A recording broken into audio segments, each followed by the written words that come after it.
कर्म कहीं Recording in करवा progress. कर्म कहीं करवा तो भगवान कहते नहीं नहीं ज्ञान ज्ञान आहरण द्वारा कर्म द्वारा उभय मनुष्य दिव्य ज्ञान प्राप्ति करिपारे आत्मज्ञान प्राप्ति करिपारे दिव्यता प्राप्ति करिपारे किंतु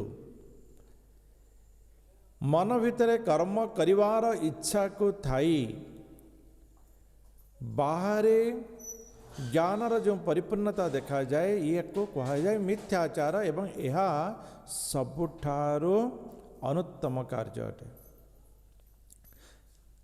तो अर्जुन कहते अरे मोर तो किसी इच्छा नहीं मोर तो कौन सी भौतिक प्रकार इच्छा नहीं मुझे तो कहूँ राजा मत दरकार नहीं भगवान कहते जे तुमको दरकार नहीं किंतु एमिति भी किसी कर्म अच्छी जहाँकि अन्य पाई अन्य को निर्देशन देवाई अन्य को उचित रास्तार आनिबा पाई साधु व्यक्ति उत्तम व्यक्ति निजर कर्म करिथाए उदाहरण स्वरूप जनक राजा एवं से निजर मध्य कथा कहते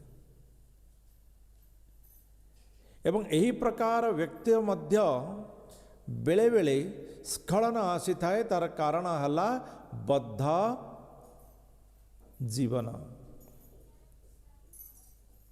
तो बद्ध जीवन कौन ना कौन गोटे अभ्यास मझिरे मझिरे धीरे आरंभ हो जाए से क्योंठू ना निज भितर थिबा कामना तो कामना हेउची मनुष्यर परम शत्रु शत्रु को यदि विनाश करिवार अछि तेबे प्रथमे कामना को नष्ट करिवार अछि तब कामना को नष्ट करिवा को हेले कामनार स्थान केउठी केउ स्थान रे कामना रहे ताकू जानिवा को पड़िबो।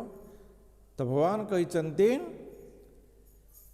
इंद्रिय मन बुद्धि ये तीनटा स्थान रे मनुष्य तार कामना को बास कर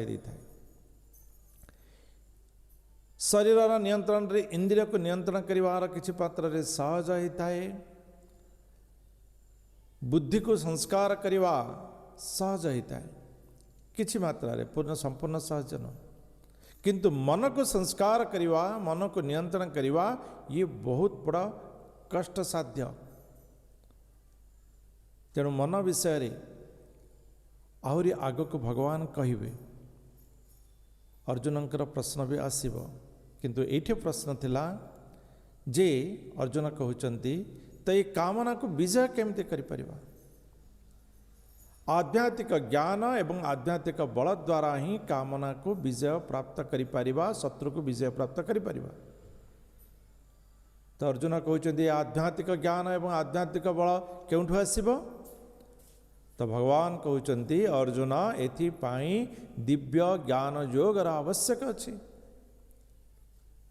तेणु भगवान कौन करिचंती यही ज्ञान योग को प्रदान करिचंती यही दिव्य ज्ञान को प्रदान करिचंती जो ज्ञान रे दिव्यता रही से ज्ञान को प्रदान करिचंती।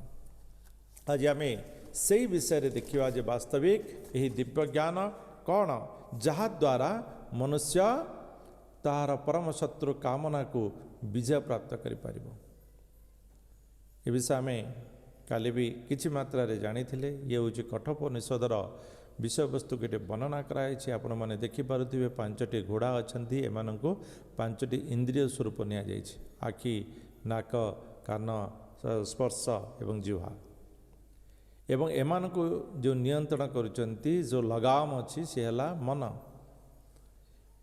एवं ए मन को नियंत्रण करने लोक जी रही सारथी सी है बुद्धि एवं बुद्धि वास्तविक आत्मार कथारे आत्मार कथा अनुसार सारथी गति करवा आवश्यक एवं सारथी कथा अनुसार लगाम परिचालना हेबा आवश्यक एवं लगाम अनुसार घोड़ा परिचालना हेबा आवश्यक। एथि भितर जदि गोटे भी डिस्टर्ब है तेबे आपणकर अवस्था कौन है चिंता करंतु आपणकर लक्ष्य कौन है चिंता करंतु आपणकर गति कौन है चिंता करंतु।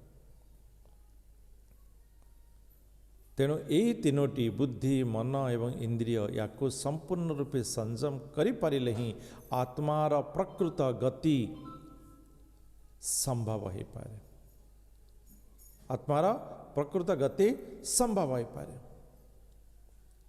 तापरे अर्जुन को भगवान कहते जे प्रकृत रे ज्ञानी व्यक्ति से कौन करि थाए भितरु बाहर को ज्ञानर प्रकाश करि थाए। अंतरात्मार ज्ञान को बाहर को प्रकाश करि थाए। अंतरात्मार आनंद रे से बाहर आनंद को देखि थाए। किंतु जो व्यक्ति बाहर आनंद रे शरीर आनंद रे भौतिकतार आनंद रे आनंद प्राप्ति करने को चेष्टा करिबा सी केबे भी आनंद प्राप्ति करि परिबो नाही। तेणु हे अर्जुन भितरु बाहर को आस। तो वर्तमान भगवान जो दिव्य ज्ञान बलरे कामना रूपक शत्रु को जय करि हेब सही ज्ञान विषय कहवा को जाउचंती। से कौन कौन कहिबे चारोटी विषय। यही ज्ञान कौन एवं यही ज्ञान किपरि प्राप्त हुए एवं ज्ञान द्वारा मनुष्य केउं प्रकार भाव रे निष्काम कर्म करि परिबो एवं निष्काम कर्म द्वारा ही ज्ञान केमती वृद्धि हेब। ज्ञान द्वारा निष्काम कर्म करि परिबो एवं यही निष्काम कर्म द्वारा पुणी ज्ञानर मध्य बुद्धि हेब। ये चारोटी विषय भगवान ये अध्याय रे अर्जुन को प्रदान करिसंते। ये अर्जुन ये विषय रे प्राप्त करिसंते। वास्तव रे अर्जुन तो बहुत किसी कथा कहते बहुत प्रश्न करते किंतु सी अनुभव करने को जाउचंती जे वास्तविक सी जो चिंताधारा रखी जो प्रश्न रखी से प्रश्न भितर ना ज्ञान थिला ना कामनार माने कामना रही ज्ञान नथिला कि कामना पूर्ण थिला। ए विषय को सी बुझा को चेष्टा करुचंते। तेणु भगवानंकर विषय को सी आहुरी आग्रह होउचंती जेहेतु सी जो प्रश्न करिचंती से प्रश्न भितरे वास्तविक जो पांडित्यता प्रदान करने कथा करना। आम भी जीवन में बहुत समय ये प्रकार स्तर को आसी जे आम गोटे विषय कही एवं ताहा संपूर्ण रूपे ठीक 100% ठीक मु बहुत चिंता कर भाविक कही ये 100% ठीक किंतु जेतेबेले जने ज्ञानी जने वयस्क जने अभिभावक आमर भूल को दर्शई दी थांती सेतेबेले आम भितरे गोटे अपमान भावना आसता बा किछि अधिक सठिक जानिवार चिंताधारा भी उज्जीवित होता है एवं ठीक सही भावना वर्तमान अर्जुन भितर आग को बढ़ुछ। श्री भगवान उवाच इमं विवस्वते योगं उक्तवान् हमव्ययं विवस्वान् मनवे प्राह मनुरिक्ष्वा कवे ब्रवीत्। भगवान कहते इमं विवस्वते योगं अर्जुन यही ज्ञान मु प्रथमे सूर्यदेव विवस्वान को प्रदान करथिले।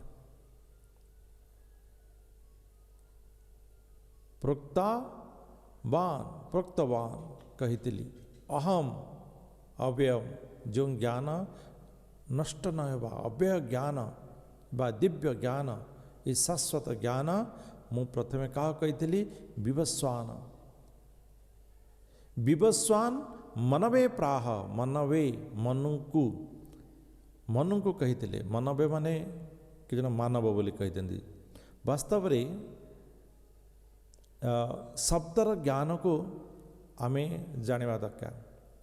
जमती कि आम बहुत जन उच्चारण कला को मुझे देखुची अज्ञान तिमिरांधस्य ज्ञानांजन शलाकया चक्षुरुन्मीलितं येन तस्मै श्री गुरवे नमः।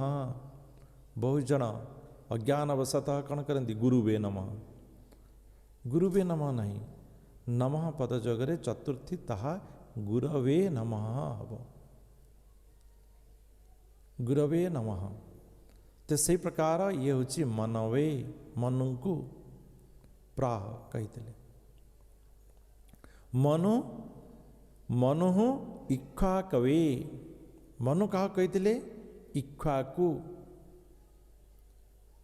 मनु इक्ष्वाकु इक्ष्वाकु होइचंती सूर्यवंशर प्रथम राजा सूर्यवंशर जने राजांकर नाम कही परिबा मु तो इक्ष्वाकु जनकर नाम कहीदेली आपण माने का नाम कही परिबे सूर्यवंशर जने राजांकर नाम हरे कृष्ण श्री रामचंद्र हरे कृष्ण बहुत बढ़िया दशरथ दशरथ दशरथ रामचंद्र आउ का ना कही परिबा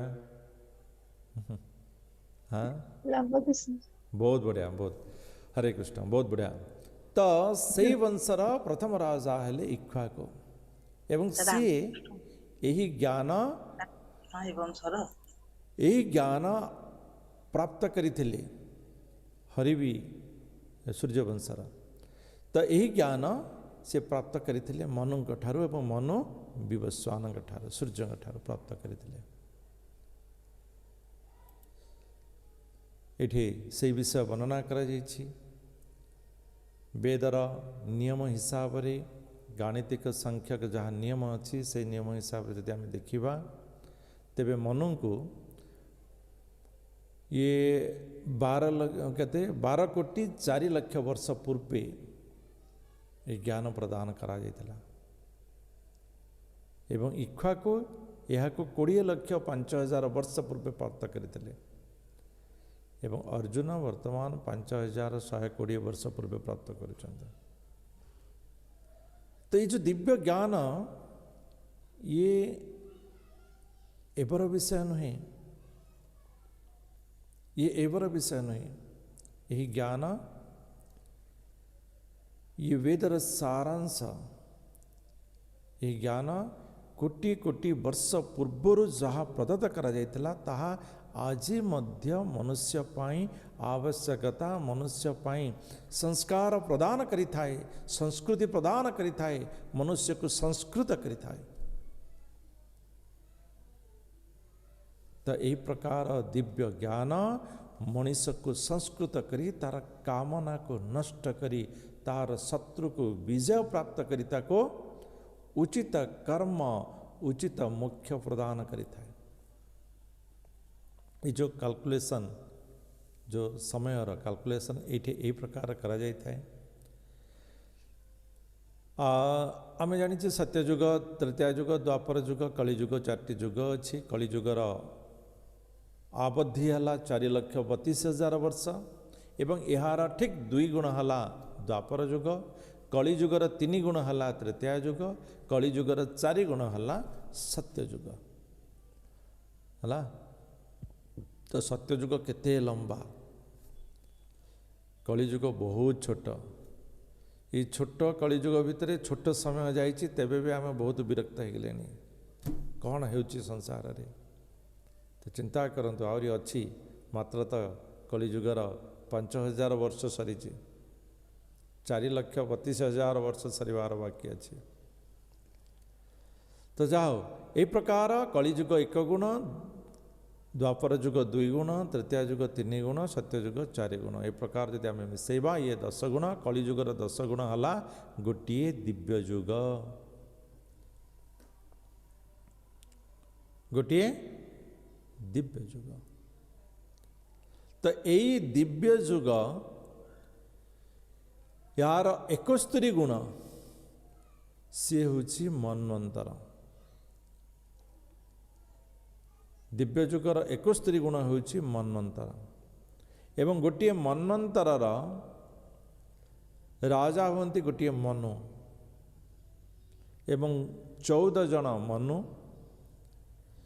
गोटे गोटे संधि से भितर रही थाए अर्थात जने मनु राज्य कला पर आ गोटे स्थिर रही थाए तो यही प्रकार संधि 15टी रही थाए 14 जन भितर 15टी गैप रहिबो तो ये 15 14 29 तो मन्वंतर 29 गुण हेउची गोटे कल्प बा कहिबा दिव्य जुगर 71 प्लस 29 100 गुण हेउची गोटे कल्प बा कहिबा कलिजुगर 1000 गुण ହେଉଛି ଗୋଟିଏ କଳ୍ପ ବା ବ୍ରହ୍ମାଙ୍କର ଗୋଟିଏ ଦିନ। କଣ ତ କହିଲେ ପ୍ରଭୁ ଆଉ ଥରେ କୁହନ୍ତୁ। ଆଉ ଥରେ କହିବା, ହରେ କୃଷ୍ଣ। ତ ଦିବ୍ୟ ଯୁଗ ହେଲା କଳିଯୁଗର 10 ଗୁଣ ହେଲା। ତ 71 ଦିବ୍ୟ ଯୁଗରେ ଗୋଟିଏ ମନ୍ୱନ୍ତର ହୁଏ ଏବଂ ଗୋଟିଏ ମନ୍ୱନ୍ତର ଜଣେ ମନୁଙ୍କ ଦ୍ୱାରା ଶାସିତ ହୋଇଥାଏ। ଏହି ପ୍ରକାର 14 ମନୁ 14 ମନ୍ୱନ୍ତର ଶାସନ କରିଥାନ୍ତି ଏବଂ 14 ମନୁଙ୍କ ଭିତରେ 15ଟି ସନ୍ଧି ରହିଥାଏ, ସମାନ ସଂଖ୍ୟକ ସନ୍ଧି ରହିଥାଏ। ତେଣୁ 14 + 15 ଇଏ ହେଲା 29, ଅର୍ଥାତ୍ 29 ମନ୍ୱନ୍ତରରେ ଗୋଟିଏ କଳ୍ପ ହୋଇଥାଏ।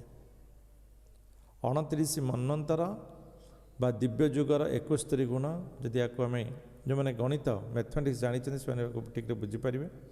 ତ ଇଏ 71 29 ମିଶିଦେଲେ 100, ଅର୍ଥାତ୍ ଦିବ୍ୟ ଯୁଗର 100 ଗୁଣ ହେଲା କଳ୍ପ। ଅର୍ଥାତ୍ କଳିଯୁଗ ହେଉଛି ଦିବ୍ୟ ଯୁଗ ହେଉଛି କଳିଯୁଗର 10 ଗୁଣ, ଅର୍ଥାତ୍ କଳିଯୁଗର 1000 ଗୁଣ ହେଲା ଗୋଟିଏ କଳ୍ପ।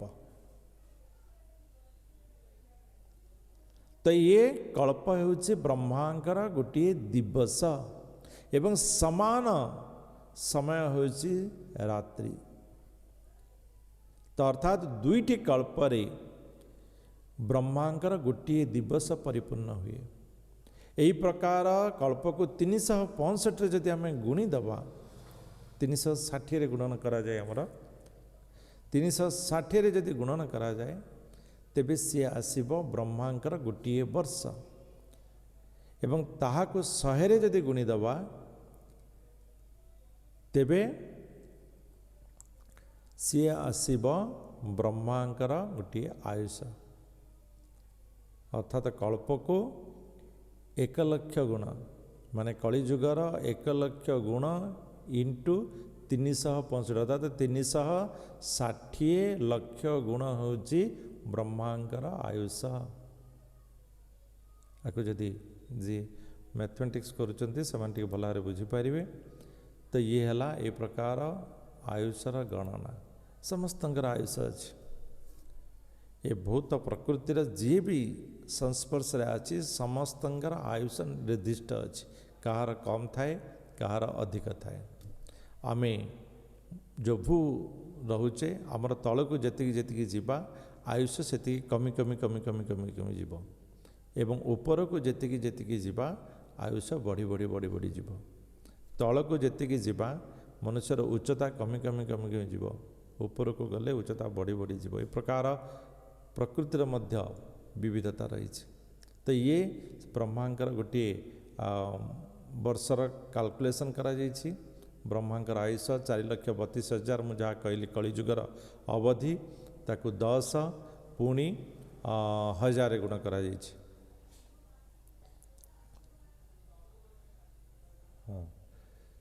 ତ ତାକୁ 2ଟି ଗୁଣ ଯଦି କରାଗଲା, 2 ଗୁଣ କରାଗଲା ମାନେ ଦିନ ରାତି, ପୁଣି ତାକୁ 360 ଗୋଟିଏ ବର୍ଷ ପାଇଁ, ଏବଂ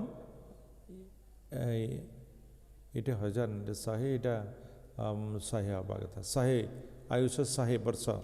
ତ ଇଏ ଆସିଲା ପ୍ରକୃତରେ ବ୍ରହ୍ମାଙ୍କର ଆୟୁଷ ହେଲା। ତ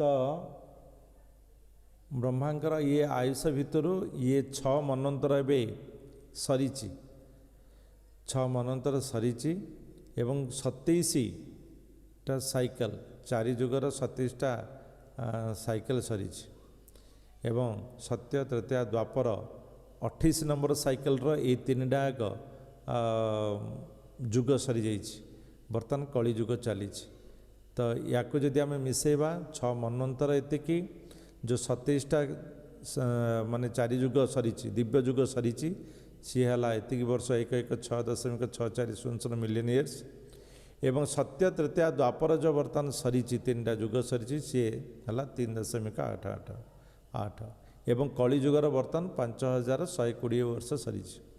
ଆକୁ ଯଦି ଟୋଟାଲ ମିଶାଇବା ତେବେ वर्तमान आम 155.522 ट्रिलियन इयर्स ये वर्तमान जो ब्रह्मा अच्छा तांकर आयुष एतिकी नहीं एतिकी एटा मिसा है ना नहीं के जानी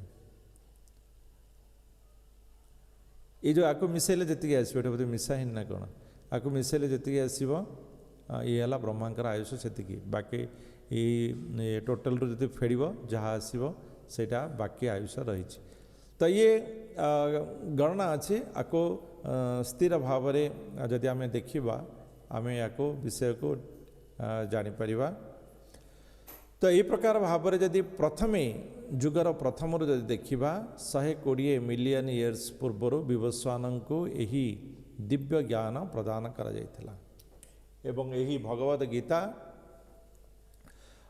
इक्ष्वाकुंक ठारू ये धरापृष्ठ को आसीथिला तो इक्ष्वाकु तृतीय जुगर प्रथम राजा थिले तो तृतीय जुगर प्रथम राजा हेले तृतीय द्वापर दुईटा जुग सरीची एवं बर्तमान कली जुगर एति चर्चा 2 मिलियन इयर्स पूर्वर एबर साइकेल रे 2 मिलियन पूर्वर इक्ष्वाकु यह ज्ञान को प्राप्त करथिले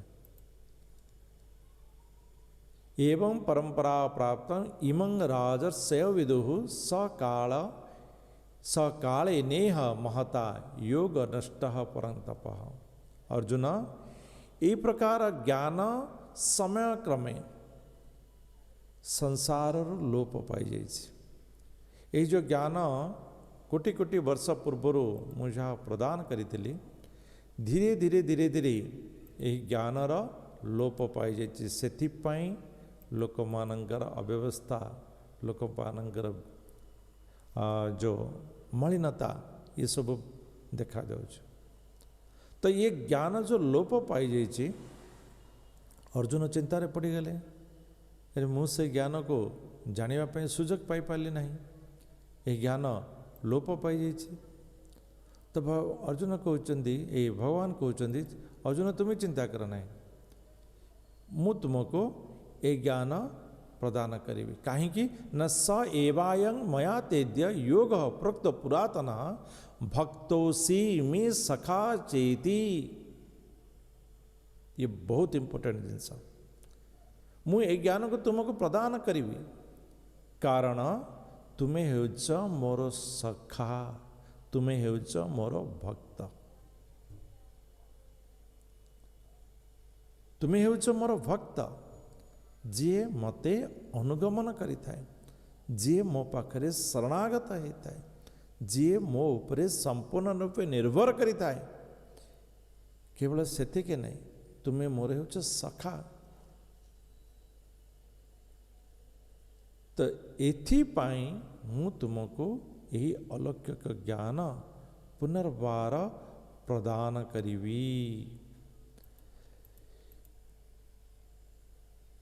यही दिव्य ज्ञान एते पुरातन ज्ञान यहाँ ठारो आहु पुरातन ज्ञान बा यही पुरातन विषय आउ किछि नथिब किछि भी नहीं वर्तमान आधुनिक जुगर विज्ञान मध्य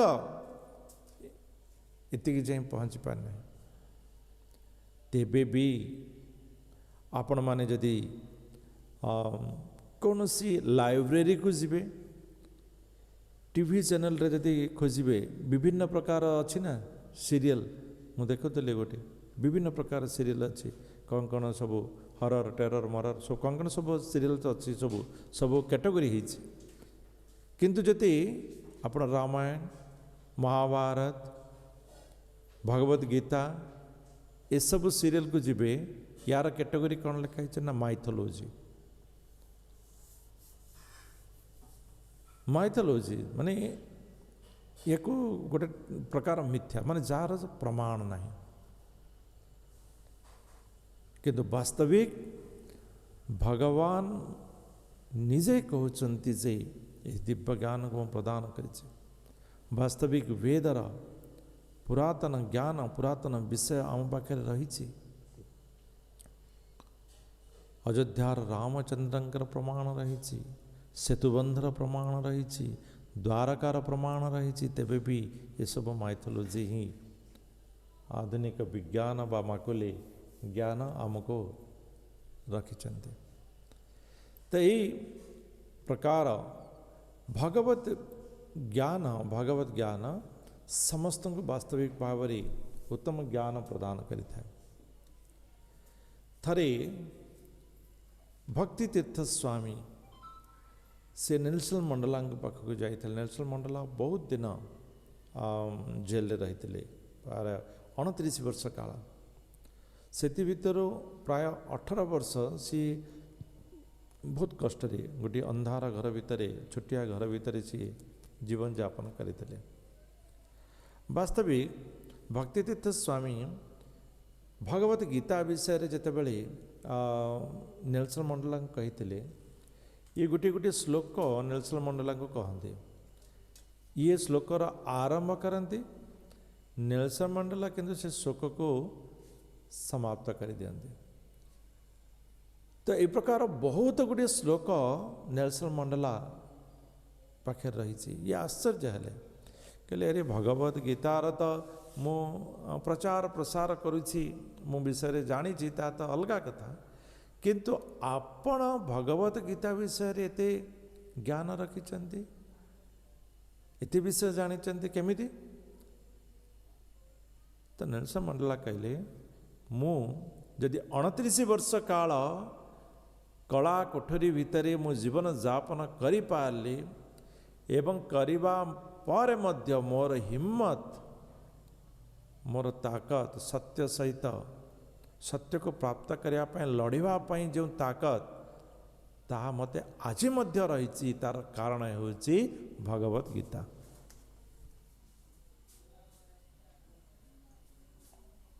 तो भगवत गीता मनुष्य को यही प्रकार शक्ति प्रदान करि पारे। मनुष्य को यही प्रकार शक्ति प्रदान करि पारे। मनुष्य को शक्ति केते बेले प्राप्त हुए न सेते बेले तार जीवन रे किछि आलोक देखा देता है। आलोक किछि प्राय माने लक्ष्य देखा देता है। एवं भगवत गीता मनुष्य को तार सही परम लक्ष्यर दर्शन कर देता है। तेणु मनुष्य भितर आविलता और रही न था। तेणु मनुष्य भितर आविलता रही न था।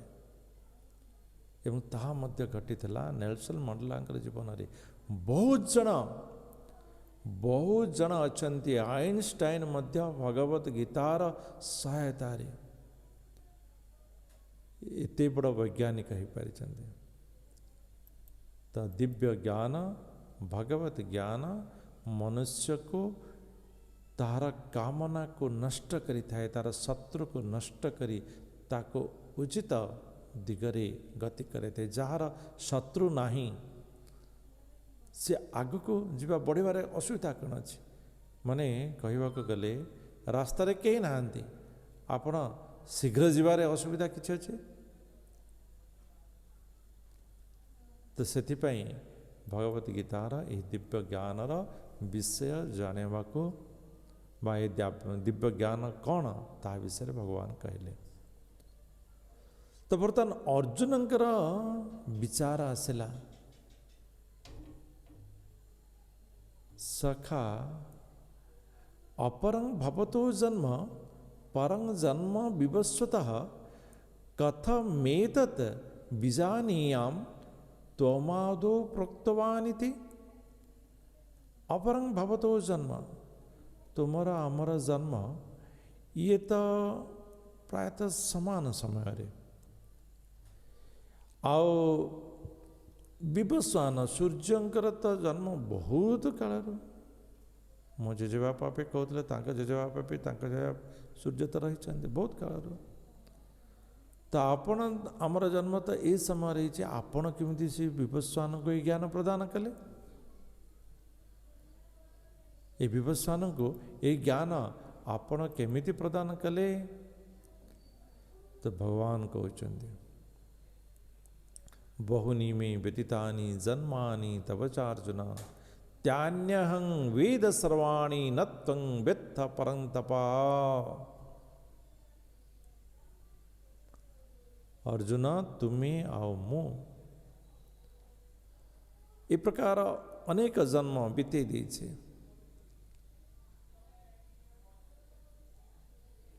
किंतु तुमर ए सब मन किछि मने नाही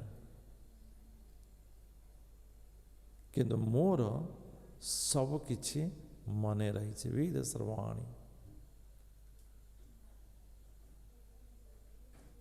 मोर सब किछि मने रही तो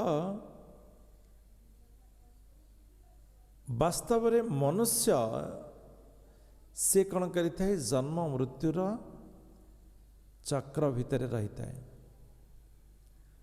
किंतु भगवत सत्ता ये जन्म मृत्युर चक्र नहीं था ये आसी था जाई था आविर्भाव उदय अस्त होता है जमी सूर्य सूर्य उदय हेले एवं अस्त हो गले अस्त हो गले तार अर्थ आमे एया नबा जे सूर्य आउ नहांती हाँ हरे कृष्ण सूर्य अस्त हेले तार अर्थ एया जे सूर्य आउ नहांती हरे कृष्ण कही परिबा सूर्य रहुचंती ना रहु नांती अछंती सब केमिति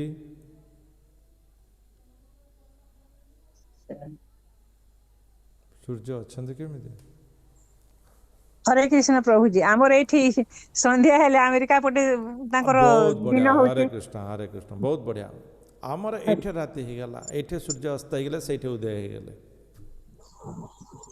तो आमे एठे देखि पारुना आमे एठे देखि पारुना किंतु सूर्य रही चंती तो सही प्रकार भगवान कण करथांती से अजन्मा से तांकर दिव्य शक्ति द्वारा आविर्भाव होइथांती एठे देखा देइथांती पुणी आउ केउठी तो सही प्रकार भावरे भगवान कण होइथांती ना शाश्वत एवं सेथिपाई सबु विषय भगवानंकर ज्ञातरे थाए तो जते बेले भगवान या कहउचंती जे मु आविर्भाव होता है तो अर्जुन कहउचंती आपण केबे आविर्भाव होंती आपणकर प्रकट हेबार तो किसी समय जिंदि सूर्य प्रभात समय उदय होती प्रतिदिन प्रभात समय उदय होती सेमती आपण भी प्रकट हेबार आविर्भाव हबार किसी समय किसी कारण अच्छे न यदा यदा हि धर्मस्य ग्लानिर्भवति भारत अभ्युत्थानम् अधर्मस्य तदात्मानं स्मृजाम्यहम् यदा यदा हि धर्मस्य जिते वेळे धर्मस्य धर्मर ग्लानिर्भवति ग्लानि होता है नष्ट होता है अभ्युत्थानम अधर्मस्य अभ्युत्थान होता है कहार अधर्मर तत् आत्मानं सृजाम्यहं सेते बेले मो आत्म प्रकाश करिता है आविर्भाव होता है सेते बेले मो अवतरित होता है जेते बेले धर्मर अवक्षय हुए अधर्मर वृद्धि हुई अधर्म अभ्युत्थान होता है एवं धर्म ग्लानि होता है सही समय रे मो आविर्भाव होता है तो आपण आविर्भाव हमार तो किसी कारण थिबो ना आपण सिना समय कहीदेले कारण कौन आपण कहीं आविर्भाव आविर्भाव आविर्भूत हुंती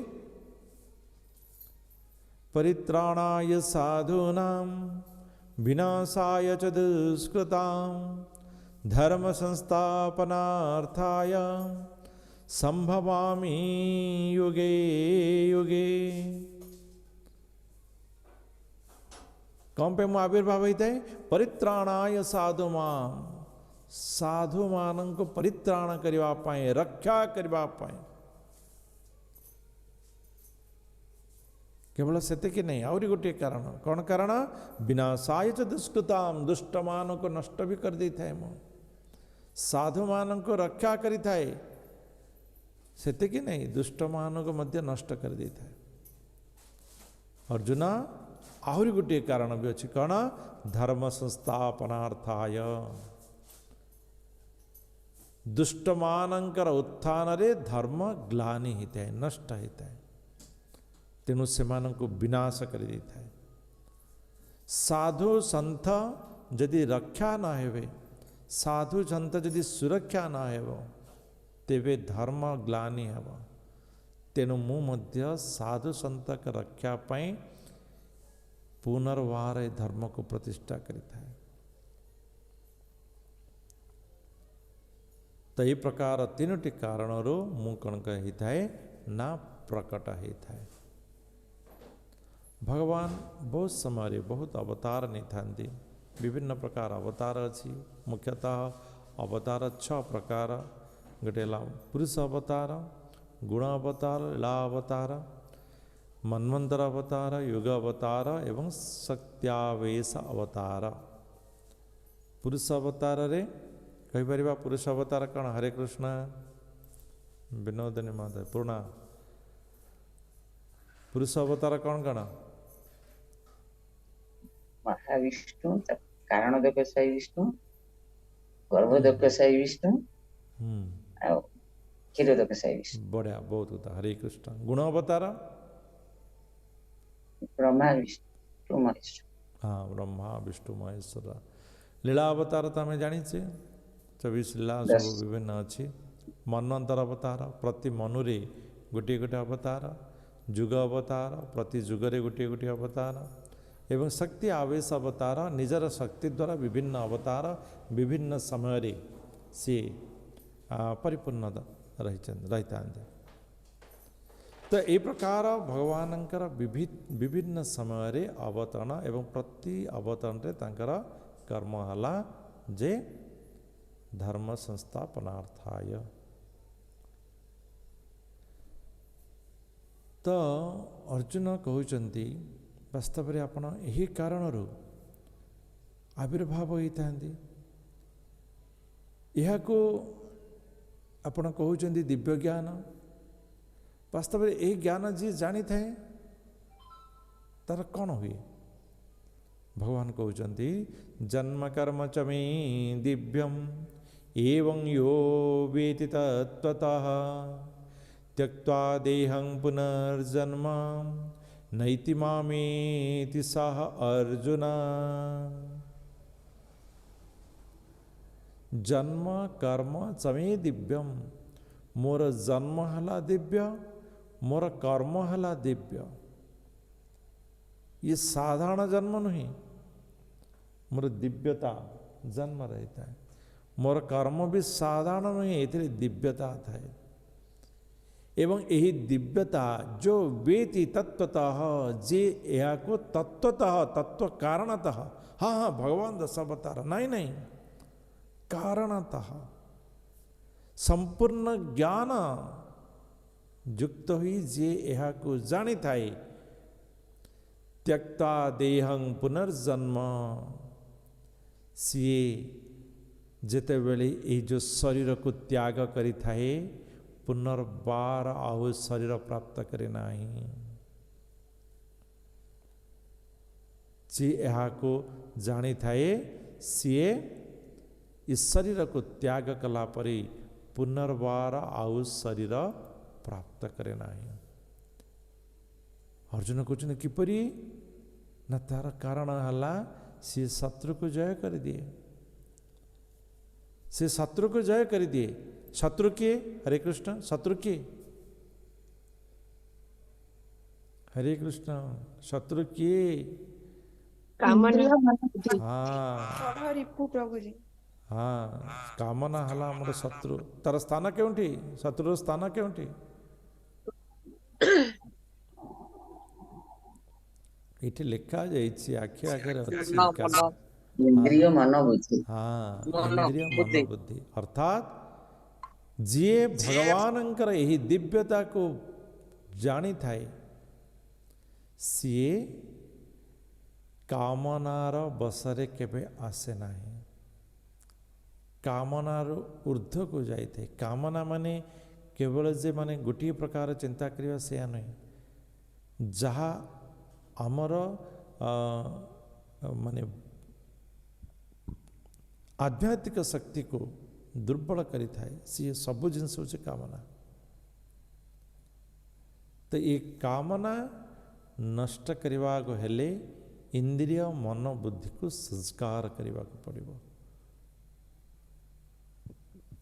ଏବଂ ଯିଏ ଏହାକୁ କରିଥାଏ ସିଏ କ'ଣ ହେଇଥାଏ ନା ଜନ୍ମ ମୃତ୍ୟୁରୁ ଉଦ୍ଧାର ପାଇଯାଇଥାଏ। ତାର ଶରୀର ତ୍ୟାଗ ପରେ ସିଏ ଆଉ ଜନ୍ମ ପ୍ରାପ୍ତ କରେ ନାହିଁ। ତ ଅର୍ଜୁନ କହୁଛନ୍ତି ଯିଏ ଏ ଜ୍ଞାନକୁ ମାନନ୍ତି ନାହିଁ, ଯିଏ ଏ ଜ୍ଞାନକୁ ମାନନ୍ତି ନାହିଁ ସେମାନଙ୍କର ଅବସ୍ଥା କ'ଣ ହୁଏ? ଭଗବାନ କହୁଛନ୍ତି ये यथा मां प्रपद्यन्ते तां तथैव भजाम्यहं मम वर्तमानो वर्तन्ते मनुष्याः पार्थ सर्वशः। ଯିଏ ମୋ ପାଖରେ ଯେଉଁ ପ୍ରକାର ଭାବରେ ଶରଣାଗତ ହେବ ମୁଁ ତାକୁ ସେହି ଅନୁସାରେ ପ୍ରତିପାଦନ କରିଥାଏ।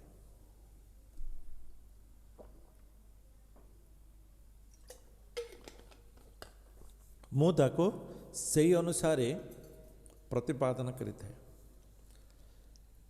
ଏହା କହିବା ସମୟରେ ମୋତେ ଗୋଟିଏ ଛୋଟିଆ 2 ମିନିଟିଆ ଗପ ଗୋଟେ ମନେ ପଡ଼ୁଛି। ଗପ ତ ନୁହେଁ, ସତ୍ୟ କଥା। ଜଣେ ସାଧୁ କହୁଥିଲେ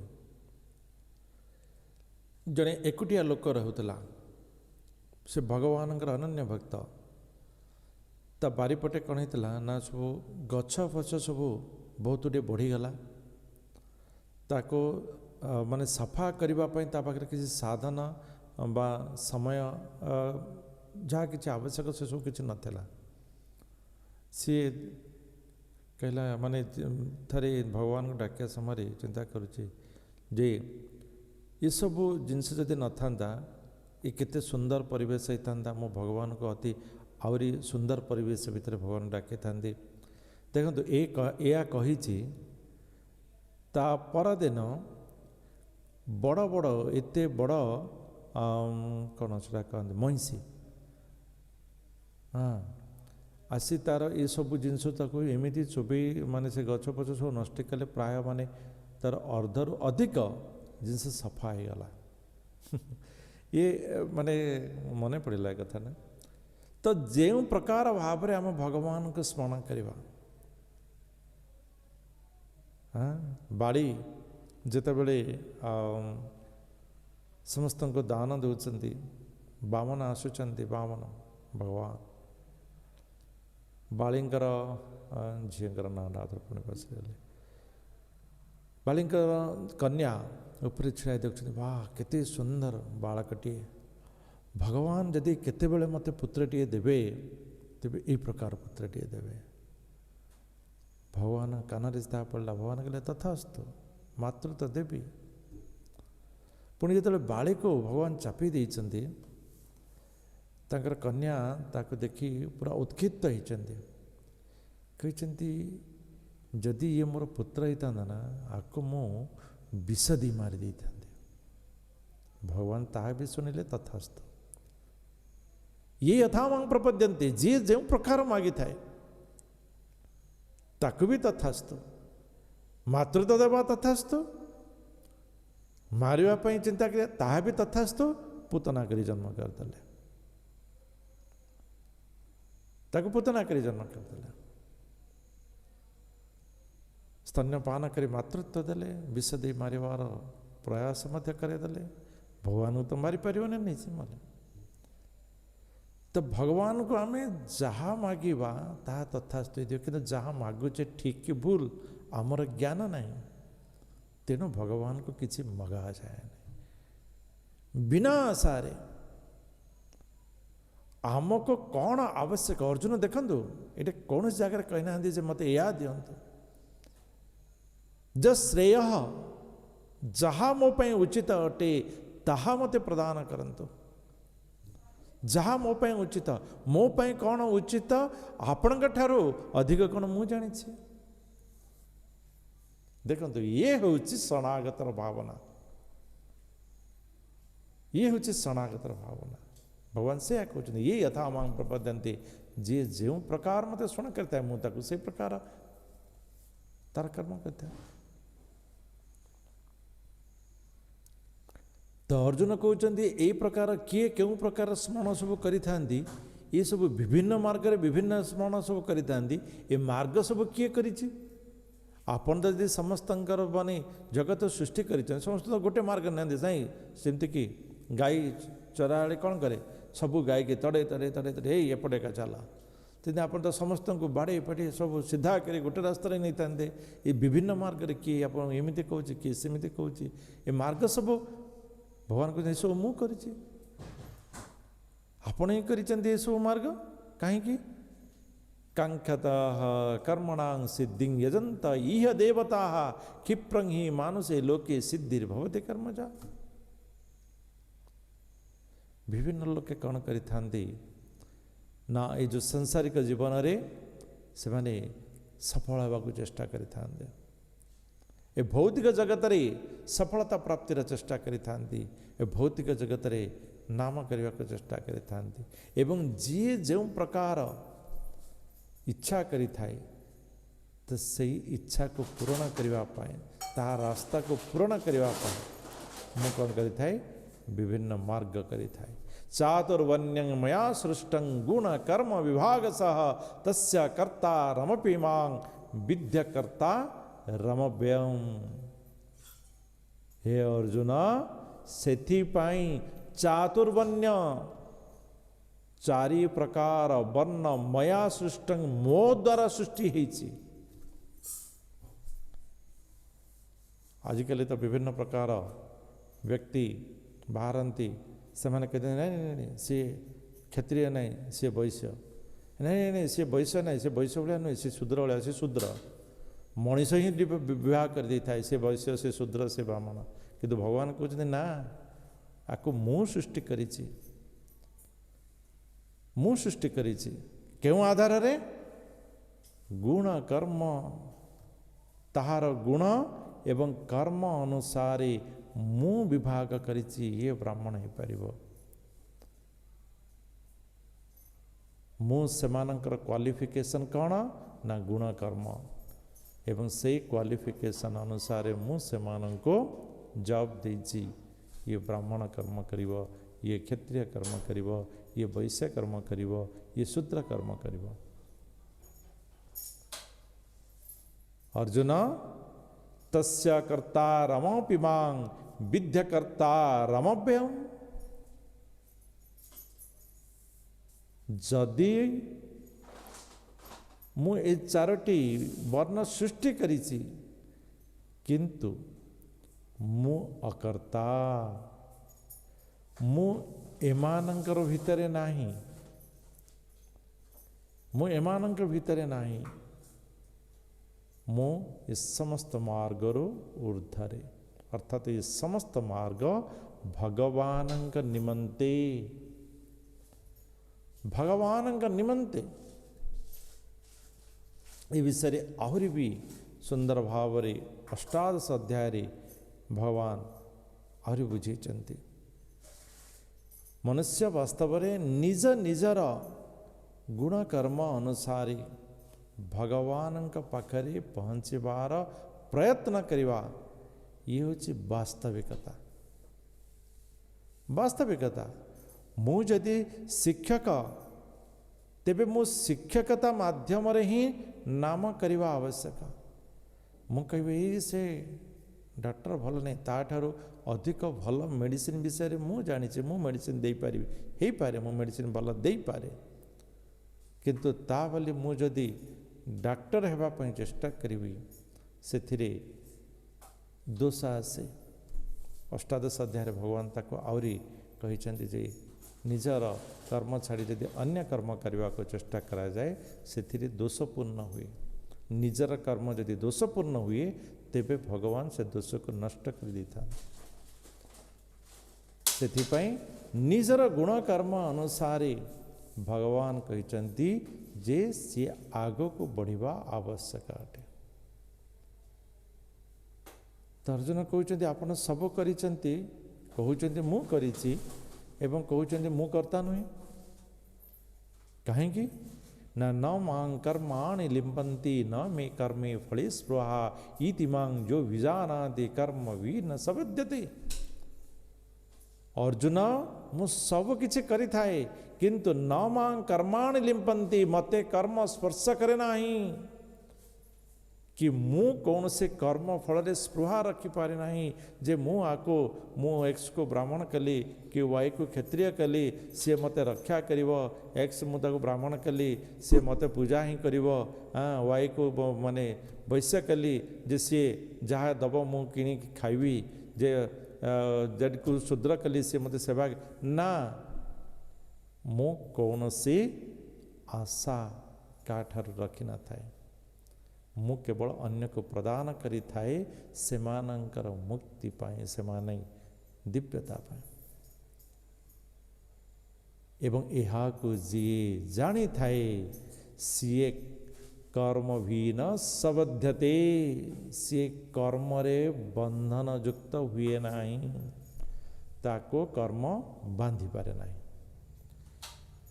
भगवान के परि जे ए प्रकार कर्म करि थाए ताको बंधन कोठी आसे एवं ज्ञाता कृतं कर्म पूर्वीरपि मुमुक्षुभिः कुरु कर्मैव तस्मात् त्वं पूर्वैः पूर्वतरं कृतं।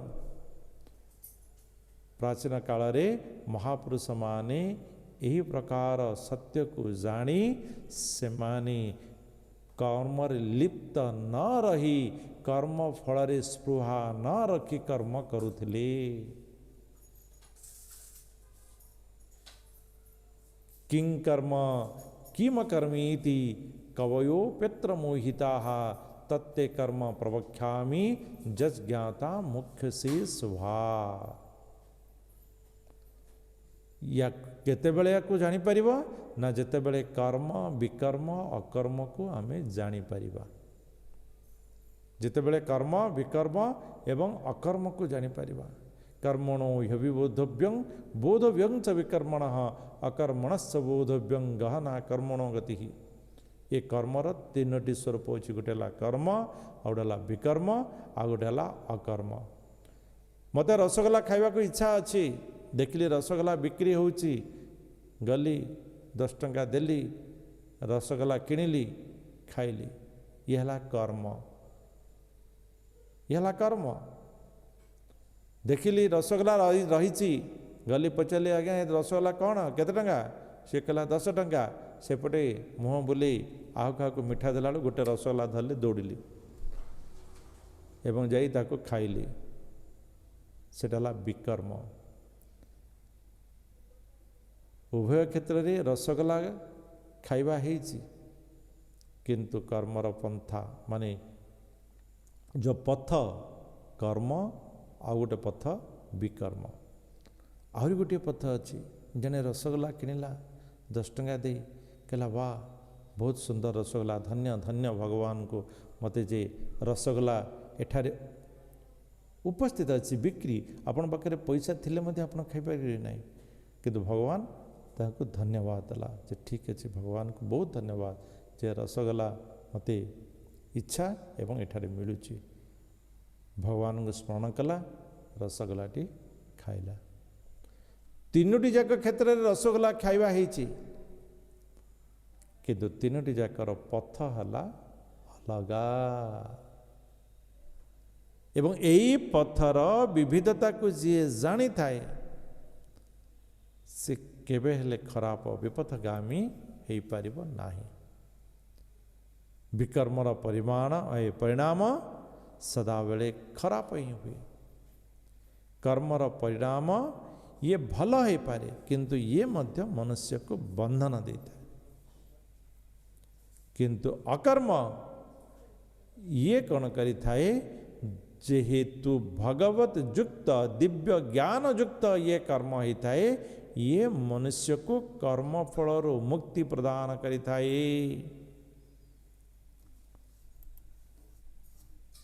ये होचंती अकर्म। नारद मुनि सदाबले भगवान नाम स्मरण करिथांते। अर्जुन कर्मण्य कर्मयाः पश्येत कर्मणि च कर्मयाः स बुद्धिमान मनुष्येषु स युक्तः कृषकर्म कृत। अर्जुन कर्म मध्य अकर्म एवं अकर्म मध्य कर्म करिवार शिख। कर्म मध्य अकर्म एवं अकर्म मध्य कर्म को जाना। उदाहरण स्वरूप मु छोटे शीघ्र कहीदे। जड़े दुई भाई रास्तार जाऊँच, हठात वर्षा घड़घड़ी आसला। बड़ भाई गोटे मंदिर भितर प्रवेश करिगला। द्वितीय भाई गोटे नाट्यालय नृत्य भितर प्रवेश करिगला। द्वितीय भाई जो नृत्य भितर प्रवेश करछि से नृत्य को देखि भावुची अरे बड़ भाई मंदिर को गला, सेठी भगवान को देखुथुबो, भगवान का नाम शुणुथुबो, ये कि नृत्य ये चली मु केते खराब मु केते पापी मु भितर को आसिली भगवान का दृश्य मु करि थांती केते सुंदर होई थांता। किंतु जे भगवान का भितर को जाइछि मंदिर भितर को जाइछि से कौन भावुची अरे से साना भाई सेठे गला केते सुंदर नाच होथुबो मु तो ये भगवान को मुंडिया मारले किंतु केते भगवान को देखिबी। चिंता करंतु स्थान उत्तम किंतु चिंता अधम। स्थान अधम किंतु चिंता उत्तम। किंतु वास्तविक उत्तम किए ना अधम स्थान रे रहिले मध्य उत्तम चिंता जहार सीए हला उत्तम।